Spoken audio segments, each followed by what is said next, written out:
नमस्कार दोस्तों, स्वागत है आप सभी का हमारे खास कार्यक्रम तारे सितारे में। मैं हूँ आपके साथ शिखा। इस कार्यक्रम में हम बात करते हैं ज्योतिष के बारे में।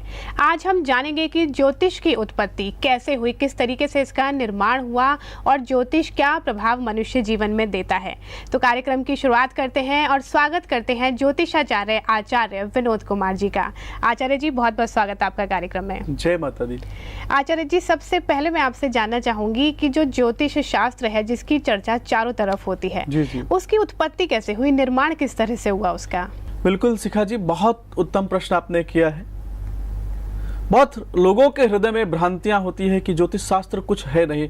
उन तमाम दर्शकों को मैं समझाना चाहता हूं, ज्योतिष के माध्यम से मनुष्य के जीवन में सुख और दुख का निर्माण होता है। मेरे भाई बहन, आपके कर्मों का जो विवेचन होता है ना, हमने बार बार देखा। बोलते हैं महाराज जी, कई बार लोग बोलते हैं शनि जी पीड़ादायक है, कई लोग बोलेंगे राहु महाराज जी पीड़ादायक हैं, कई लोग मंगल महाराज जी के बारे में पीड़ादायक बताते हैं। लेकिन उनका विवेचन क्या है? ज्योतिष के बारे में जो बताया गया है, ज्योतिष क्यों बनाया गया और मनुष्य के जीवन पर ज्योतिष का प्रभाव क्या रहा, इन तमाम चीजों पर मैं प्रकाश डालने का प्रयत्न करूंगा।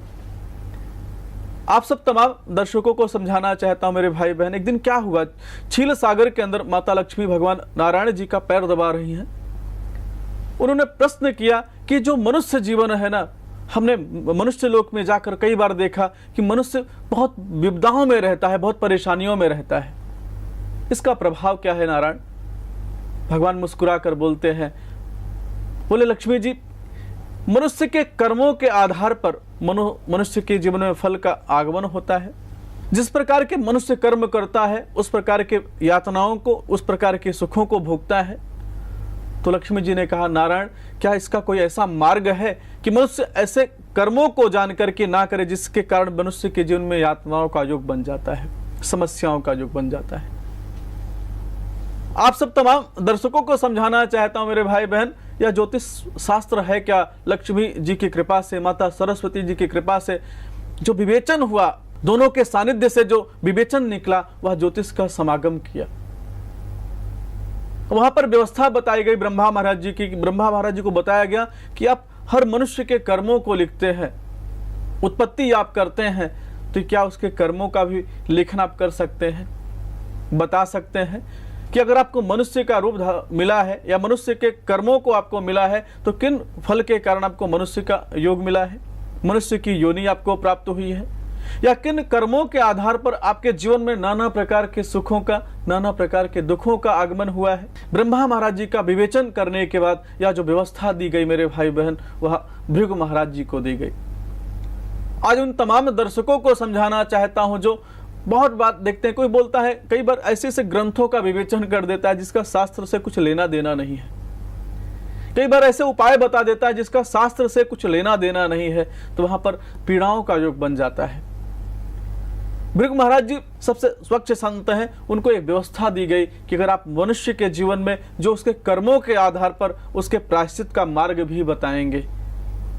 आपका नाम क्या है, किस अक्षर से आपका नाम का विवेचन हो, किस नाम से आपको उज्जवल भविष्य की योग बनेंगे, आपके कर्मों के अनुसार आपके अच्छे जीवन में नौकरी का योग मिलने वाला है, अच्छे व्यापार का योग मिलने वाला है, आपका विवाह होगा किस समय के अंदर होगा, आपका गृहस्थ जीवन कैसे रहने वाला है, आपके जीवन में कितनी आयु है, किस अवस्था के अंदर किस किस प्रकार की यश कीर्ति का योग बनेगा और किस किस प्रकार के कर्मों से आपके जीवन में अशुभ गतियों का योग बनेगा, किस समय के अंदर आपके द्वारा राजयोग का समापन भी हो सकता है, छीना भी जा सकता है। मैं आप सबके हृदय में श्रद्धा लाने की कोशिश कर रहा हूं कि अगर आपके श्रद्धा अगर आपके हृदय में आ गई, ज्योतिष के प्रति आपकी जो अविश्वास आ चुका है आपके हृदय में, अगर विश्वास हो गया तो आपके जीवन में चमत्कार का योग बनेगा।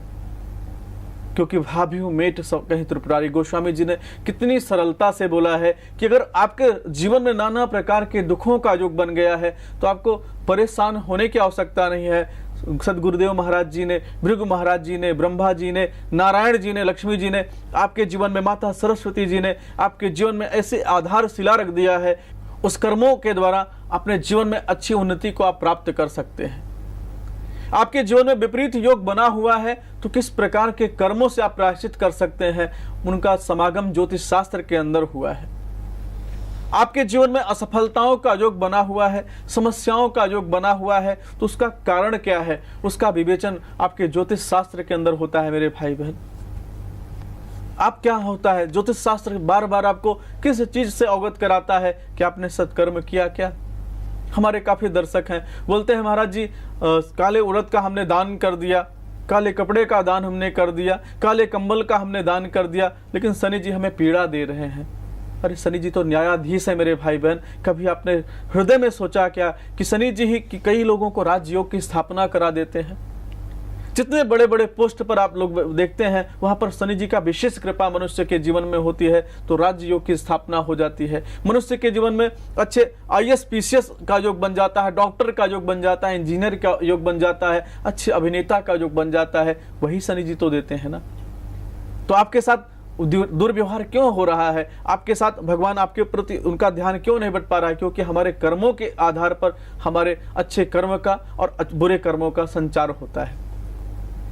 आप सब लोगों को मैं समझाना चाहता हूं, ज्योतिष का विवेचन करना चाहता हूं। ज्योतिष का जो उत्पत्ति बताई जाती है वह भृगु महाराज जी के माध्यम से हुई। और भृगु महाराज जी ने क्या किया, मनुष्य के वैदिक पद्धति है मेरे भाई बहन, वैदिक पद्धति के अंदर मनुष्य के कर्मों के आधार पर उसकी जो शिला रखी गई, उसकी जो जीवन की शुरुआत बताया है, वह भृगु महाराज जी बड़े सरलता से, बड़े सुगमता से बताया है कि मेरे भाई बहन इस जन्म में यह रूप आपको मिलेगा, यह आपका नाम होगा, और यह नाम होने पर इस प्रकार की यश कीर्ति आपके जीवन में प्राप्त होने वाली है, इस प्रकार की सफलताओं को आप प्राप्त करने वाले हैं।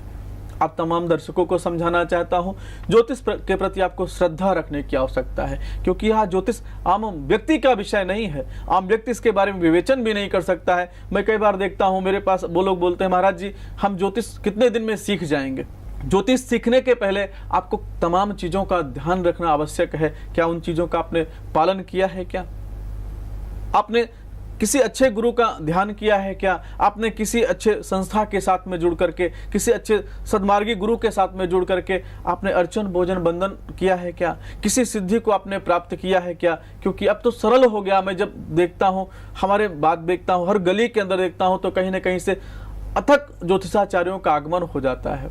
लोग भ्रांतियों में चले जाते हैं, पीड़ाओं में चले जाते हैं। तो कहने का तात्पर्य है, भृगु महाराज जी ने इसका उत्तराधिकारी किसको बनाया है? जो माता सरस्वती जी की उपासना करते हैं, माता पिता का सम्मान करते हैं, गौ माता की सेवा करते हैं, सत्कर्म करते हैं। उनके जीवन में ज्योतिष का आगमन होता है और उनके वाणी से निकली हुई हर बात सिद्ध होती है। अगर किसी को बोल दिया कि आपके जीवन में अशुभ योग है परंतु आपको परेशान होने की आवश्यकता नहीं है, आपको बस यह उपाय कर लेते हैं तो आपके जीवन में सफलताओं का योग बन जाएगा। उस उपाय के माध्यम से आपके जीवन में चमत्कारिक योग बन जाते हैं, सफलताओं का योग बन जाते हैं। भगवान शिव के द्वारा बताया हुआ यह रहस्य है जिसको ब्रह्मा जी ने भृगु महाराज जी को बताया है। अगर इसके ऊपर आप विश्वास कर लेते हैं, ज्योतिष पर अपना ध्यान लगा देते हैं और ज्योतिष के माध्यम से किए गए वैदिक उपाय आप कर लेते हैं तो आपके जीवन में किसी प्रकार का दुख रह ही नहीं सकता है। जैसे आपने बताया कि अगर ज्योतिष के मार्ग पर चलते हैं और उसमें भी सद मार्ग पर अगर हम चलते हैं तो जीवन से जो परेशानियां हैं वो निश्चित रूप से दूर हो जाएंगी। सिर्फ जानना ये आवश्यक है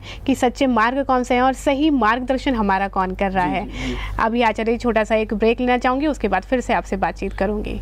दर्शकों, वक्त हो गया है हमारे शो पर एक छोटे से ब्रेक का, लेकिन अगर आप ज्योतिष के बारे में कुछ भी जानना चाहते हैं या फिर आचार्य जी से अपॉइंटमेंट लेना चाहते हैं तो नंबर डायल कर सकते हैं 01149122122। छोटे से ब्रेक के बाद जल्द हाजिर होते हैं तारे सितारे में। आप देखते रहिए।